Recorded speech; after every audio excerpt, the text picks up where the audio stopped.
Okay, so first, skincare. Sa'yo ko mag-skincare karon kasi sa'yo ko matulog. Tiyaray, sa'yo matulog. Okay, so ang akong first ibutang sa akong face is ano ta, mag micellar oxidate. Kabulol ba? Ano na lang. Magbutang ta kay ang buto naka-routine na ginang. Kailangan hugasan dira ayan. So natay pimples, natay mga alum, ug natay mga skin bread sa face. So, walay skin nga perfect. Siguro pag ito perfect. Ay, sana all. Okay, so manak sa akong cleanser and then next is mag toner. Ayan, toner na to Lux Organics.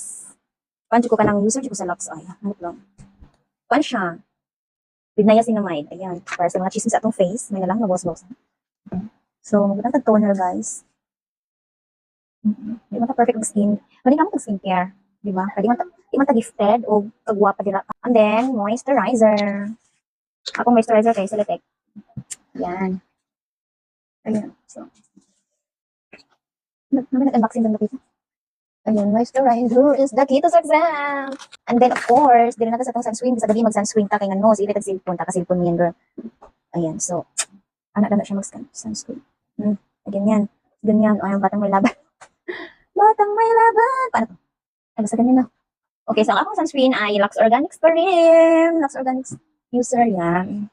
Kailan ko, hindi kayo na siya pulbos daan. Pwede makadali mo foundation ko. Ano, good na ka ng mag-foundation ka, baka tila nakabugat mo ang face. Ano na ka? Hindi na kayo manihapon ka ta. Magluto pa.